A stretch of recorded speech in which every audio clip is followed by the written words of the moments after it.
সরাসরি নভোটেল অমিত শাহ ঢুকছেন নভোটেলে। আমরা কথা বলছিলাম একটু আগে সুস্মিতার সঙ্গে। এখানে প্রথম দফার বৈঠক, যেখানে রাজ্যের শীর্ষ নেতৃত্বরা থাকবেন, যেখানে শ্রমিক ভট্টাচার্য থাকবেন বিজেপি রাজ্য সভাপতি, যেখানে শুভেন্দু অধিকারী থাকবেন, সুকান্ত মজুমদার থাকবেন, কেন্দ্রীয় নেতারা তারাও থাকবেন, নীতিন নবীন থাকবেন, ওড়িশার মুখ্যমন্ত্রী থাকবেন। আজকের প্রথম দফার বৈঠক হবে এই নভোটেলেই।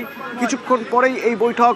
অমিত শাহ সেখানে এই নভোটেলে ঢুকছেন। সুস্মিতা রয়েছেন আমার সঙ্গে। সুস্মিতা, তাহলে এবার তার প্রথমেই তিনি প্রার্থনা করেছেন মা ভবতারিণীর কাছে এবং তারপর এবার তার কাজ শুরু।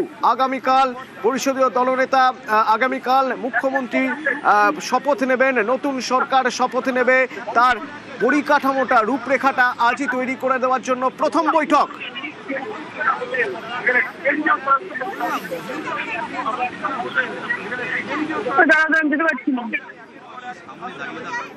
সুস্মিতা, শোনা যাচ্ছে? হ্যাঁ পাচ্ছি। সুস্মিতা, তুমি বলছিলে একটু আগে যে নভোটেল এবং এখানে প্রথম বৈঠক হবে, যেখানে রাজ্যের শীর্ষ নেতারা থাকবেন, কেন্দ্রীয় নেতারা থাকবেন অমিত শাহর সঙ্গে।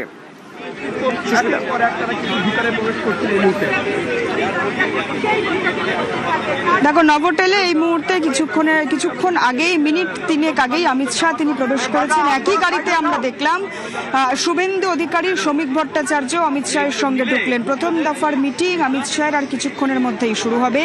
যে মিটিং বিজেপির শীর্ষস্থানীয় নেতৃত্ব তারা থাকবেন এবং সেই মিটিং থেকে নীতি নির্ধারণ, আগামী দিনে সরকার পরিচালনা সেটা যেমন হবে, তার পাশাপাশি আগামী যে বৈঠক, আগামী দ্বিতীয় যে বৈঠক, সেই বৈঠকে মূলত নির্ধারণ করবে আগামী দিনে এ রাজ্যে মুখ্যমন্ত্রীর ভার কার কাঁধে যেতে চলেছে।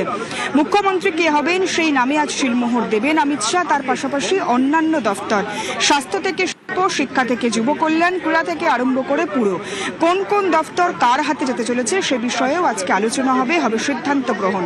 অমিত শাহ আজ 207 জন নির্বাচিত জনপ্রতিনিধি বা বিজেপির যারা জয়ী বিধায়ক রয়েছেন তাদের সঙ্গে আলোচনায় বসবেন, মিটিংয়ে বসবেন। সংবর্ধনা সভাও সেখানে অনুষ্ঠিত হবে। সেই মিটিংয়েই মূলত বিধায়কদের সঙ্গে আলোচনা মারফত, অর্থাৎ পরিষদীয় দলের সদস্যদের সঙ্গে আলোচনা মারফত পরিষদীয় দলের নেতা তথা আগামী দিনে মুখ্যমন্ত্রী কে হবেন সেই নামের সবুজ সংকেত পড়বে শিলমোহর। তবে বেশ কয়েকটি নাম এখনো পর্যন্ত সামনে আসছে। প্রশ্ন এই মুহূর্তে রাজ্যের মানুষের মনে, সত্যি তো এবার মুখ্যমন্ত্রী কে হবেন এটা প্রথম প্রশ্ন। তার পাশাপাশি যেটা সবাই জানতে চান তা হলো এই মন্ত্রিসভায় কারা কারা থাকবেন, কারা কোন মন্ত্রক পেতে পারেন, কারা থাকবেন এই মন্ত্রিসভায়, সম্ভাব্য নাম কাদের উঠে আসছে?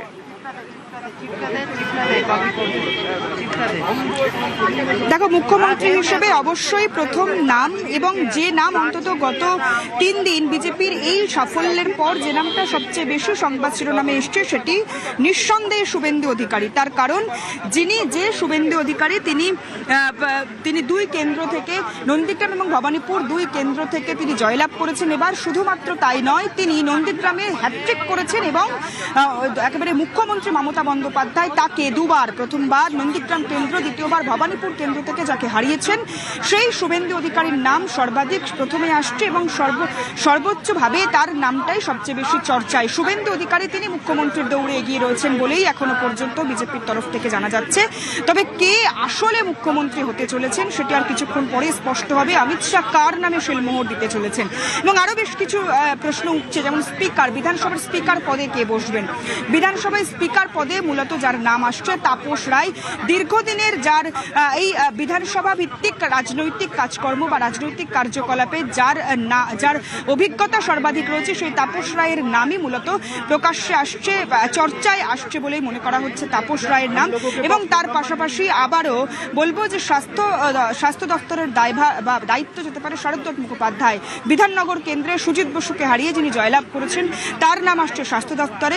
এবং অবশ্যই যুব কল্যাণ দপ্তরে যুব কল্যাণ দপ্তর যেতে পারে ইন্দ্রনীল খান, বিজেপির যুব মোর্চার যিনি সভাপতি, তার নাম আসছে, তার নাম চর্চায় রয়েছে।